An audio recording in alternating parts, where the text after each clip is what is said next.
I always thought the worst thing I'd ever hear was, "We need to talk." Turns out it wasn't cheating because there were no feelings involved. The words hit me like a sledgehammer to the chest as I sat there in our cramped living room, Emma's phone still warm in my hands. The screen glowed with messages that made my stomach turn. Explicit texts, hotel receipts, plans made while I was working overtime to keep us afloat. "Jake, please say something," Emma whispered from the doorway, her hair still damp from the shower.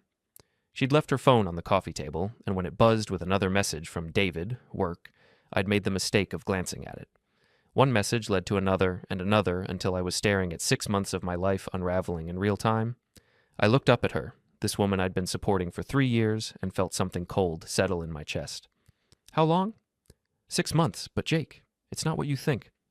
"6 months." I repeated the words slowly, tasting their bitterness. "While I've been working 60-hour weeks, paying for everything, you've been—" "It's just physical." Emma rushed forward, her hands fluttering nervously. "David means nothing to me. You're the one I love. You're the one I come home to. It wasn't cheating because there were no feelings involved." I stared at her, this woman who couldn't even cover her half of the rent, who drove the car I insured, who ate the groceries I bought, the woman who justified betrayal with semantics. "No feelings involved," I repeated, my voice eerily calm. Emma nodded eagerly, mistaking my quiet tone for acceptance. "Exactly. It was just, I don't know, stress relief? You work so much, and David was there, and it just happened. But it doesn't mean anything, Jake. We don't have to let this ruin us." I set her phone down carefully on the coffee table and stood up. "Okay." The confusion that crossed her face would have been comical under different circumstances. "Okay? You said there were no feelings involved. I understand." Emma blinked rapidly, clearly expecting a fight, screaming, maybe some thrown dishes. The calm acceptance seemed to throw her off balance. "So, we're okay? You forgive me?" I walked past her toward our bedroom, my mind already working, calculating, planning. "I'm going to organize some things." "Jake?" Her voice followed me down the hallway. "Are you really okay with this?" I paused at the bedroom door and looked back at her. She stood there in her bathrobe, looking so small and vulnerable, and for a split second, I almost felt sorry for her. Almost. "You're right, Emma. No feelings involved." That night, while she slept peacefully beside me, apparently relieved that her confession had gone so smoothly, I stared at the ceiling and felt my emotions systematically shutting down. Click, click, click, like circuit breakers flipping off one by one. Love, off. Trust, off. Compassion, off. By morning, I felt nothing but a cold, mechanical clarity. Monday morning arrived gray and drizzling, matching my mood perfectly. Emma kissed me goodbye like nothing had happened, heading off to her part-time paralegal job while I prepared for what she didn't know would be the most productive day of my life. First stop, First National Bank on Maple Street. "I need to change my direct deposit information," I told the teller, a middle-aged woman with kind eyes who probably handled a dozen relationship casualties every week. "Of course, Mr. Thompson. Any particular reason for the change?" "Moving accounts," I lied smoothly. The truth was simpler. I was moving Emma out of my financial life, one transaction at a time. Next, I called our landlord, Mr. Peterson, from the parking lot. "Pete, it's Jake Thompson from Unit 4B. I need to remove someone from the lease." "Emma, having second thoughts about renewing?" Pete's gravelly voice carried years of tenant drama. "Something like that. Can you email me the paperwork?" "Sure thing. She'll need to sign off on it, you know." "Actually, Pete, check the original lease. I think you'll find I'm the primary tenant." Emma was added as an authorized occupant, not a co-signer. A pause, then rustling papers. "You're right. I can remove her with 30 days' notice. You want me to start that process?" "Please." Third call. Mutual Insurance Company. "I need to remove a driver from my auto policy." "Is this due to a change in household composition?" the agent asked. "You could say that." "I'll need the effective date for the removal." I glanced at my watch. "How about tomorrow?" Fourth call, credit card company. "I'm calling to close a joint account and remove an authorized user." By lunchtime, I'd systematically erased Emma from every financial aspect of my life. The joint checking account became mine alone. The shared Netflix password was changed. The car insurance that covered her 10-year-old Honda was scheduled for cancellation. Emma had said there were no feelings involved in her affair. She was about to learn what no feelings really looked like. Tuesday evening, she came home flustered. The weirdest thing happened today, she said, dropping her purse by the door. I got this email from Peterson about the lease renewal, but it only had your name on it. Must be a mistake, right? I looked up from my laptop, where I was researching apartment complexes in her price range. Did you call him? I tried, but he didn't call back. She shrugged, already dismissing it. Probably just a clerical error. Wednesday brought the real fun. My phone rang around 2 p.m. Emma, crying. Jake, something's wrong with my car insurance. They're saying my coverage was terminated, and my credit card isn't working. The grocery store was so embarrassing, the card got declined in front of everyone. That's strange, I said, not looking up from my computer screen. Can you call them? Maybe there's some kind of mix-up with the accounts. Sure, I'll look into it. I didn't call anyone. Thursday evening, Emma sat across from me at our small dining table, her face pale and drawn. Jake, what's happening? The insurance company says I was removed from the policy. The credit card company says the account was closed. Peterson finally called me back and said I'm not on the lease anymore. I closed my laptop and gave her my full attention. You're not? What do you mean I'm not? I mean you were never a co-signer on the lease, Emma. You were listed as an authorized occupant. I removed you. The color drained completely from her face. You? What? I also removed you from my car insurance policy, closed our joint accounts, and canceled the credit cards. Effective immediately. Emma's mouth opened and closed like a fish gasping for air. You're cutting me off? I'm not cutting you off. I'm removing my support. There's a difference. But we live together. We're a couple. I reached into my laptop bag and pulled out a folded document. 30-day notice to vacate. You have a month to find somewhere else to live. Emma snatched the paper, her hands shaking as she read it. You're evicting me? Jake, this is insane. This is extreme. Is it? I leaned back in my chair, feeling remarkably calm. You told me your affair wasn't cheating because there were no feelings involved. I'm simply applying the same logic. That's completely different. How? Because I stayed with you. I chose you. You stayed because I paid for everything. The realization hit her like a physical blow. I could see it in her eyes, the moment she understood that her choice hadn't been between me and David, but between me and homelessness. Jake, please. I know I messed up, but this is crazy. We can work through this. There's nothing to work through. You made your choice when you decided to sleep with David for 6 months. I'm making mine now. Emma started crying then. Ugly sobs that might have moved me a week ago. Now they just sounded like noise. What about my car? I can't afford insurance on my own. Your car, your insurance. I can't afford this place by myself. Then I suggest you start looking for something you can afford. She stared at me like I was a stranger. I don't understand. Monday you said you were okay with this. I said I understood, and I do.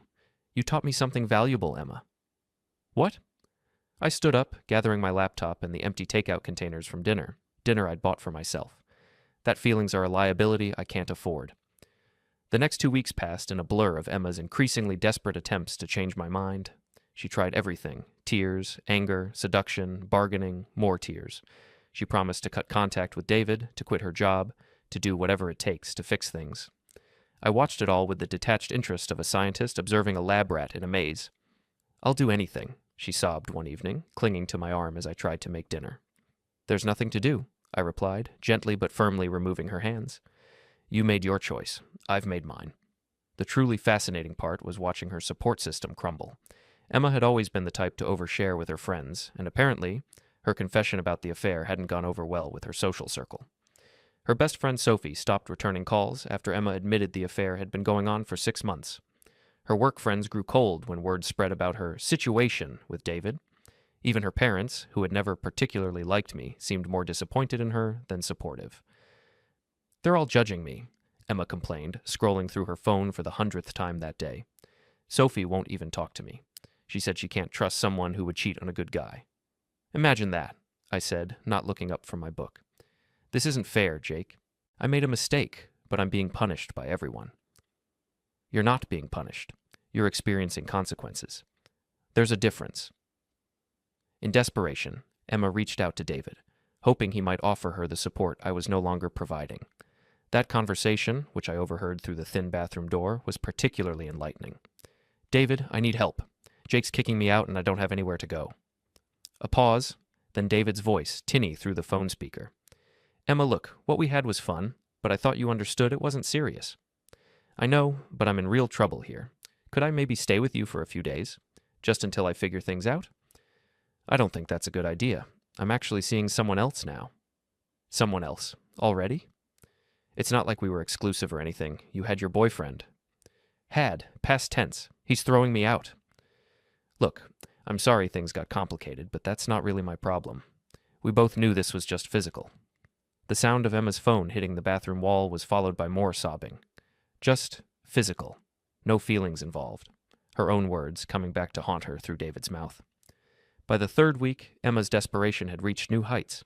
She'd managed to find a studio apartment in the worst part of town, the only thing she could afford on her part-time salary, but she was still trying to negotiate.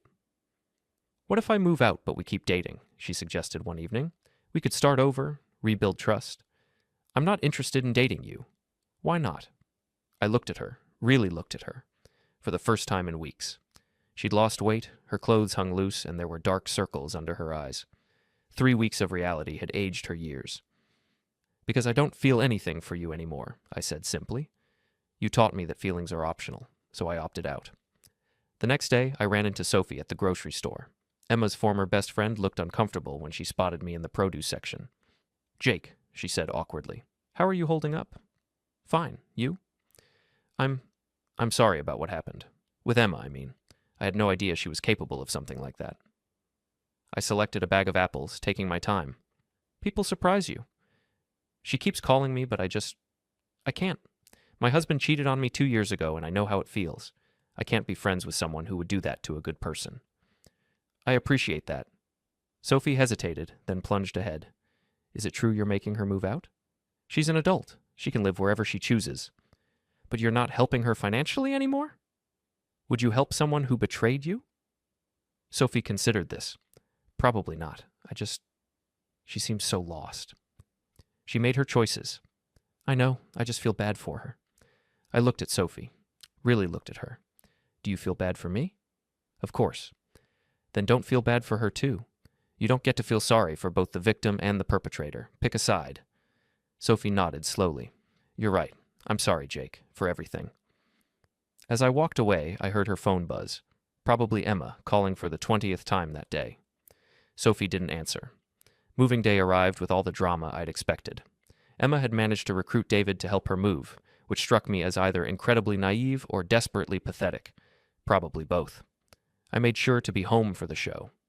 David turned out to be exactly what I'd imagined, gym-toned, expensively dressed, with a kind of artificial confidence that screamed insecurity. He avoided eye contact when Emma introduced us, which told me everything I needed to know about his character. This is awkward, Emma said, wringing her hands as David loaded her meager possessions into his BMW. I wish things could have ended differently.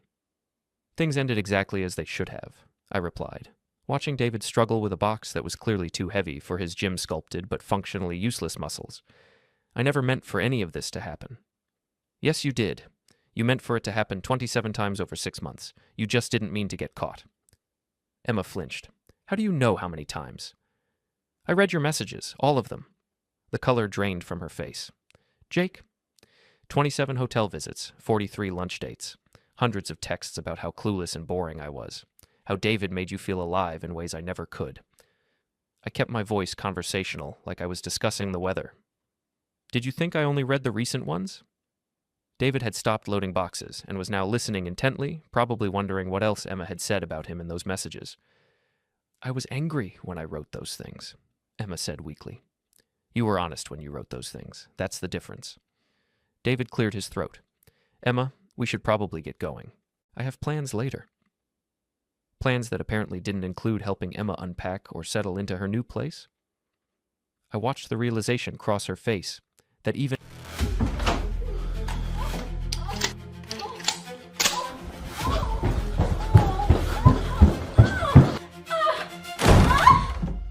In my house! You bastard! Relax, man. It's just business. Please, don't shoot! Get off! You won't do it. You don't have the guts. Don't! Please don't shoot him! Please! I'm begging you! Don't do this! No! Please, no! Now,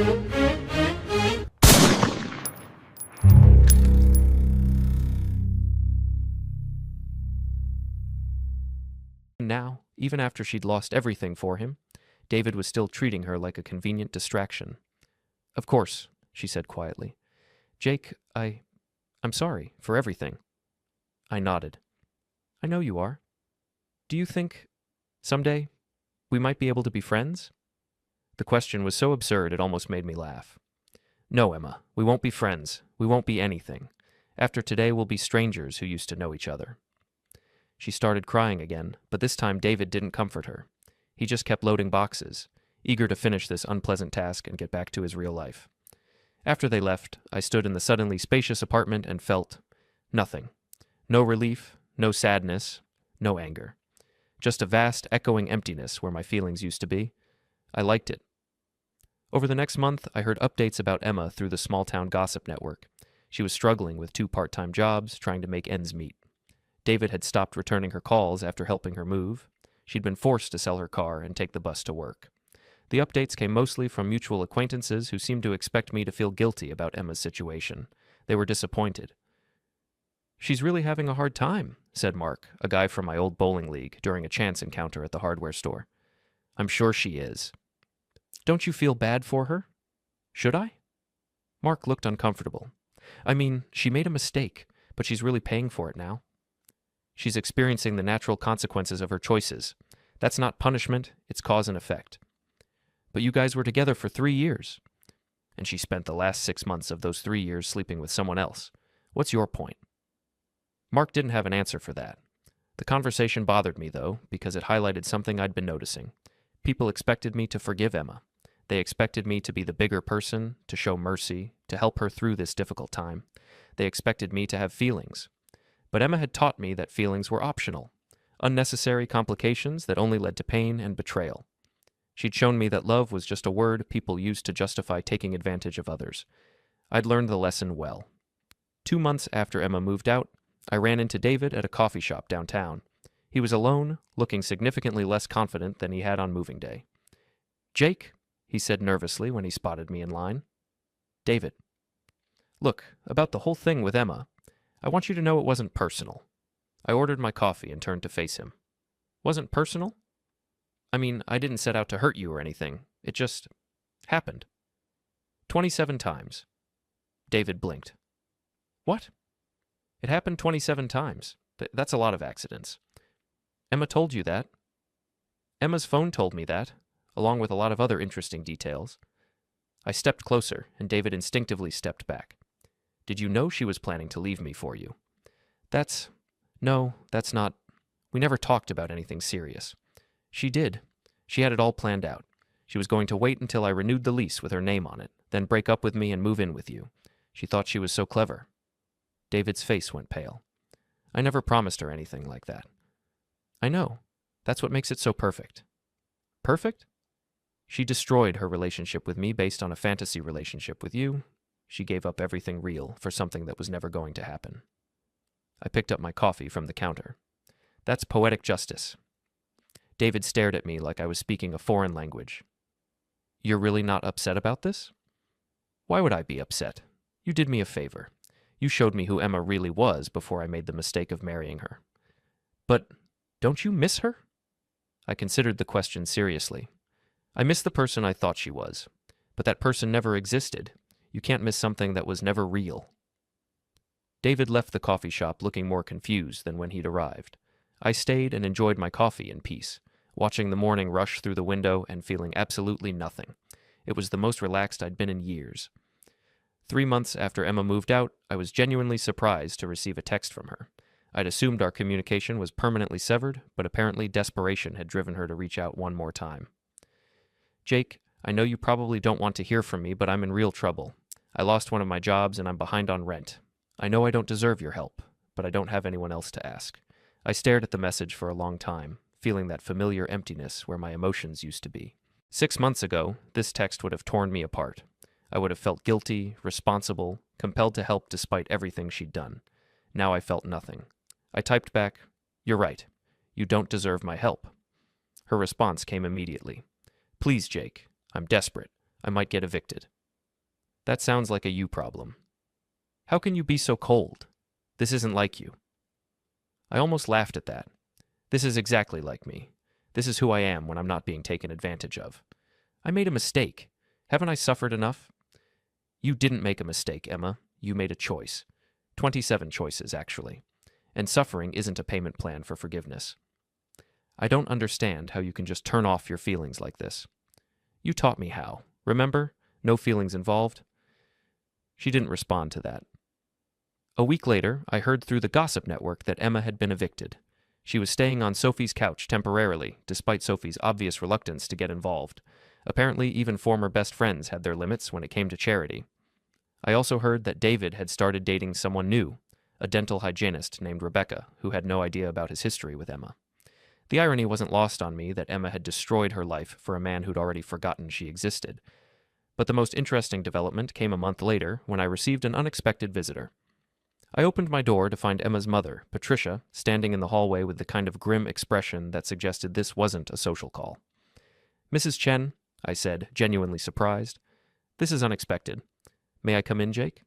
I stepped aside and let her enter. Patricia had never liked me much. She'd always thought Emma could do better, but she looked uncomfortable now, like someone forced to eat their words. "Coffee?" I offered. "No, thank you. I won't take up much of your time." We sat in the living room, which looked significantly better now that Emma's clutter was gone. I'd redecorated, bought some new furniture, turned it into a space that actually felt like home. "Emma told me what happened," Patricia said finally. "I'm sure she did. She said you threw her out for one mistake." "Is that what she called it? One mistake?" Patricia's expression shifted slightly. "Wasn't it?" "Mrs. Chen, did Emma tell you the affair lasted 6 months? Did she mention the 27 hotel visits? The hundreds of text messages about how boring and clueless I was? Did she explain that she was planning to leave me anyway after she got her name on the lease?" Patricia's face went through several color changes. She said it was a brief lapse in judgment.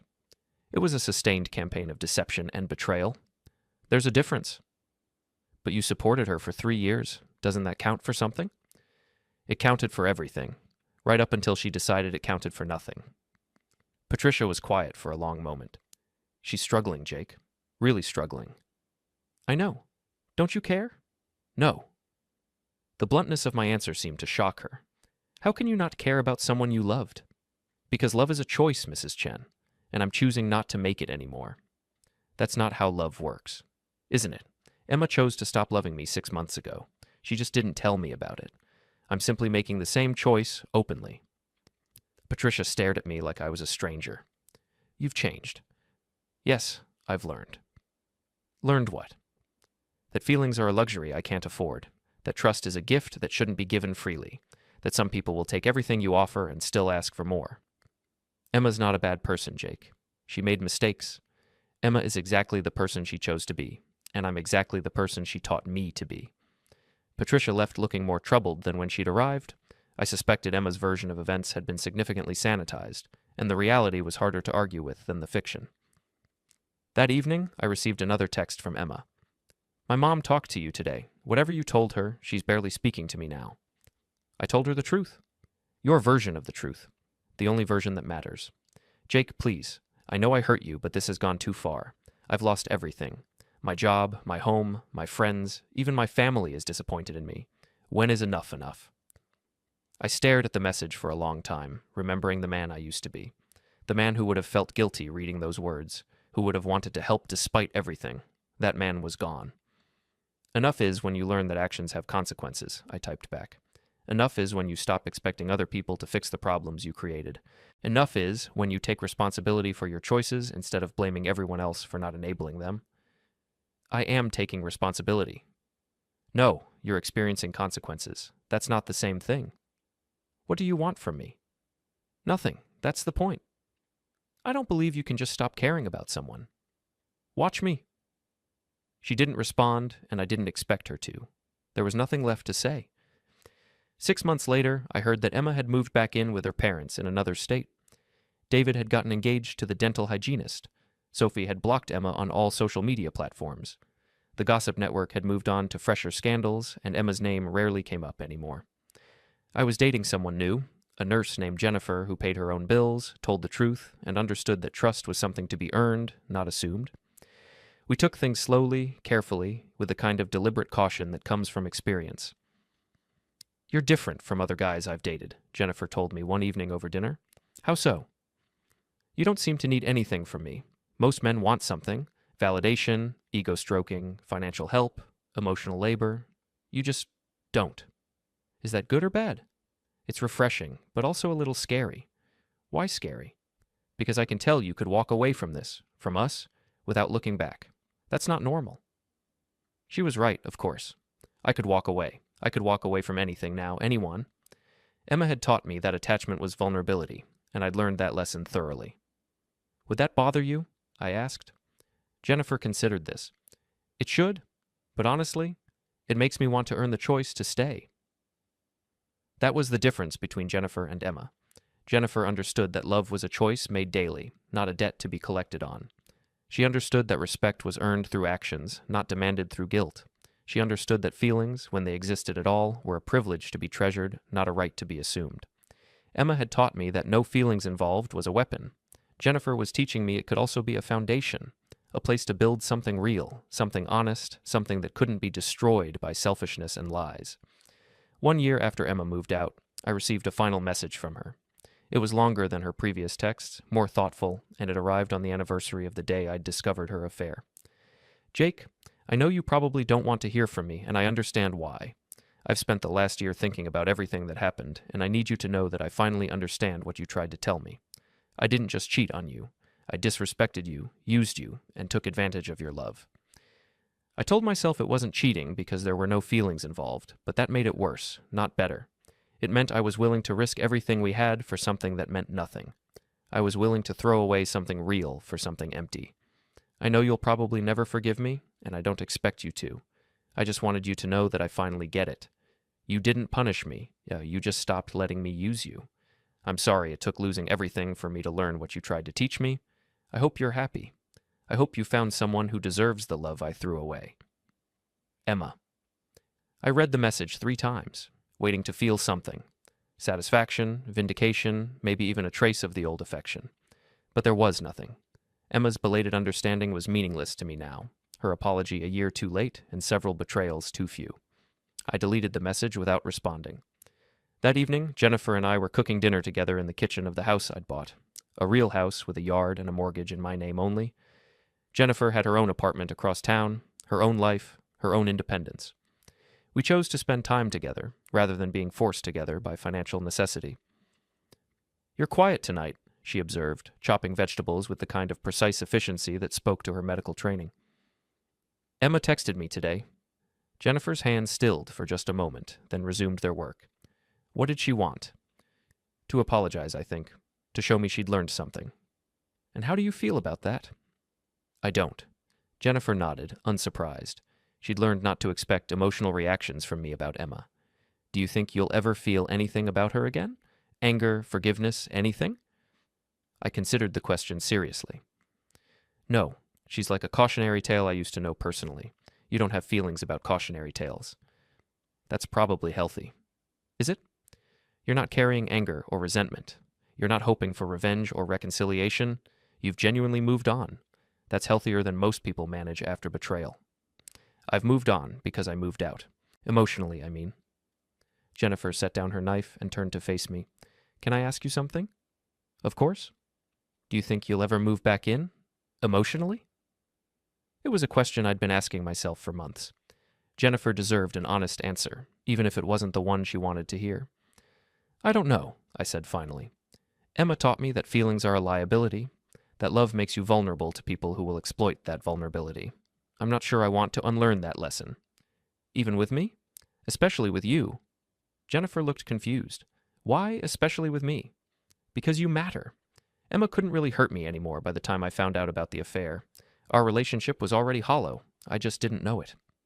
But you could actually hurt me. That makes you dangerous. So you're protecting yourself from me?" "I'm protecting myself from everyone. It's nothing personal." Jennifer was quiet for a long moment, processing this. "That's sad, Jake." "Is it?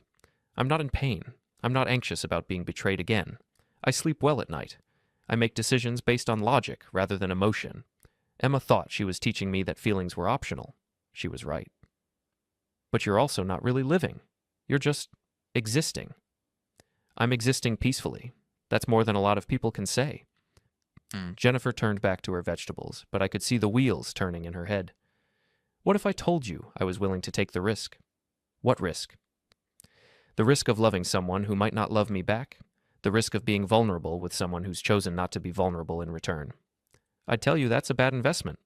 Maybe. Or maybe it's the only investment worth making. We finished cooking in comfortable silence, each lost in our own thoughts. Over dinner, Jennifer told me about her day at the hospital, and I told her about a particularly challenging IT project at work. We talked about weekend plans, a movie we wanted to see, the book she was reading, normal conversation between two people who cared about each other in whatever way I was still capable of caring. Later, as Jennifer was getting ready to leave for her own apartment, she paused at the door. Jake? Yeah? Emma didn't teach you that feelings were optional. What did she teach me then? That your feelings weren't safe with her. That's not the same thing. After Jennifer left, I sat in my living room with a beer and thought about what she'd said. Maybe she was right. Maybe the lesson wasn't that feelings were dangerous, but that some people were dangerous to have feelings for. Maybe the real lesson was learning the difference. But that was a lesson for another day, another year, another version of myself that might someday be willing to take that risk again. For now, I was content with the quiet, content with the peace that came from expecting nothing from anyone and being surprised by nothing. Emma had told me it wasn't cheating because there were no feelings involved. I'd nodded and shut mine off completely. The rent, the car coverage, and the sudden quiet had delivered the lesson she'd dismissed. She'd learned it too late to matter, but she'd learned it. And in the end, that was enough.